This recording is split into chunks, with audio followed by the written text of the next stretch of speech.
ሰላም ውድ የአውደ ድንቅ ቤተሰቦች፣ ዛሬ የምንወስዳችሁ ወደ ተራራና ሸለቆ አይደለም። የምንወስዳችሁ ጊዜ ወደ ወደቀበት፣ ታሪክ ያው ወደ ሆነበት እና የሰው ልጅ ጥንታዊ ማንነት ወደምታይበት ወደ ደቡብ ኢትዮጵያ ኦሞ ሸለቆ ነው። እዚህ ምድር ላይ ሐመር የሚባሉ ድንቅ ህዝቦች ይኖራሉ። ብዙዎቻችሁ ስለ ሐመሮች ሰምታችሁ ይሆናል። በዛሬው ቆይታችን የሐመርን ሕይወት እስከ ምስጢራዊው የቤት አሰራራቸው እስከ አስገራሚው የውበት ጥበባቸው እና ዓለምን ጉድ ያስባለውን የበሬ ዝላይ ሥርዓታቸውን ድረስ በዝርዝር እንመለከታለን። ይህ ቪዲዮ ተራ መረጃ ሳይሆን ወደ አንዱ የዓለማችን ድንቅ ጎሳ የሚደረግ ጉዞ ነው። እስከ መጨረሻው አብራችሁን ቆዩ።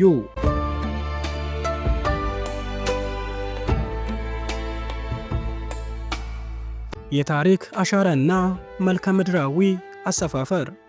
ሐመሮች የሚኖሩት በደቡብ ኦሞ ዞን ውስጥ ሲሆን ዋና ከተማቸው ቶርሚ ትባላለች።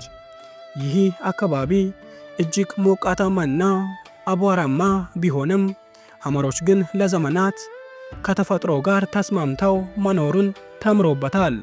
ከ25000 እስከ 50000 የሚጠጉ የጎሳው አባላት በዚህ ምድር ላይ ይኖራሉ።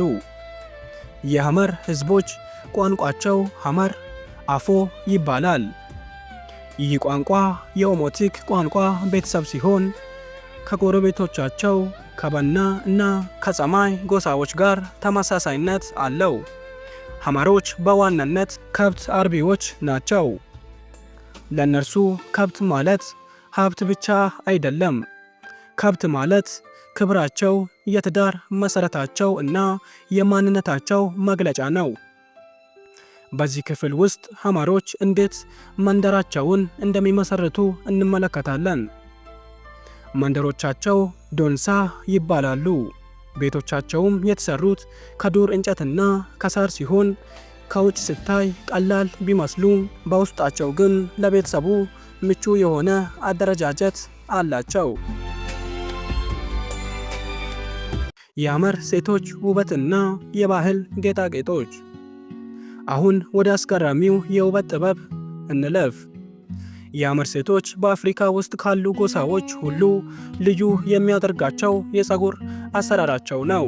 ጎስቻ የሚባለውን የቆዳ ልብስ ይለብሳሉ። ፀጉሮቻቸውን ደግሞ ኦከር በሚባል ቀይ አፈር በቅቤ በመለወስ ወደ ታች እንዲወርድ ያደርጉታል። ይህ አሰራር ፀጉራቸው ጤናማ እንዲሆንና ለዓይን የሚማርክ ቀይ ቀለም እንዲኖረው ያደርገዋል። ነገር ግን ውበታቸው በፀጉራቸው ብቻ አይወሰንም። አንገታቸው ላይ የሚያደርጉት ኢሳንንቴ የሚባለው የብረት ቀለበት ትልቅ ትርጉም አለው። አንዲት ሴት አንገቷ ላይ አንድ የብረት ቀለበት ካላት እሷ ሁለተኛ ወይም ሶስተኛ ሚስት መሆኗን ይገልጻል። ነገር ግን ቀለበቱ ላይ ወጣ ያለ እንጨት መሰል ምልክት ካለ እሷ የመጀመሪያ ሚስት ፈርስት ዋይፍ መሆኗን ያሳያል። ይህ ማህበራዊ ደረጃቸውን የሚገልጽበት ጥንታዊ ባዮሜትሪክ ስርዓታቸው ነው። በተጨማሪም በክንዶቻቸውና በእግሮቻቸው ላይ የሚያደርጓቸው የነሐስ ጌጣጌጦች በእግር ሲራመዱ የሚፈጥሩት ድምፅ በሐመር ምድር እንደ ሙዚቃ ይቆጠራል።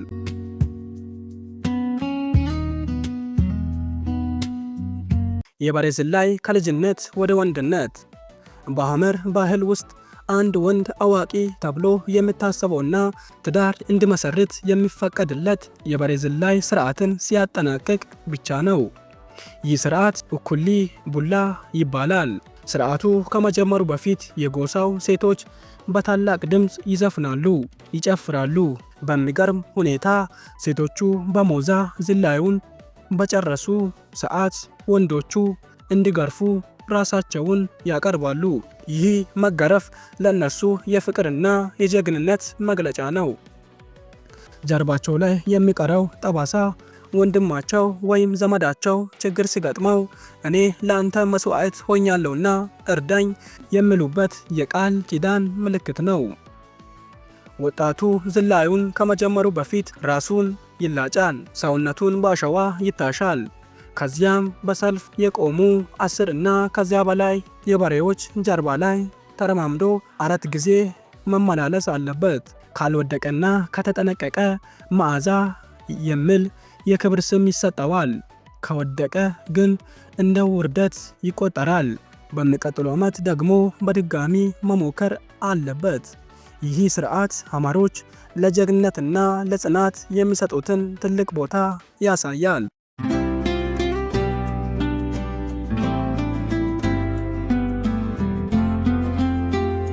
የወደፊት ዕጣ ፈንታ የሐመር ጎሳ ታሪክ የጥንካሬ፣ የውበት እና የተፈጥሮ ስምምነት ውበት ነው። ዛሬ ላይ ቴክኖሎጂና ዘመናዊነት ዓለምን ቢቆጣጠሩም ሐመሮች ግን ማንነታቸውን አሳልፈው አልሰጡም። አሁንም በቱሪዝም ገበያ ላይ በቀይ ፀጉራቸውና በባህላዊ ልብሶቻቸው ደምቀው ይታያሉ። ይህንን ቪዲዮ ስንጨርስ አንድ ልናስተውለው የሚገባ ነገር አለ።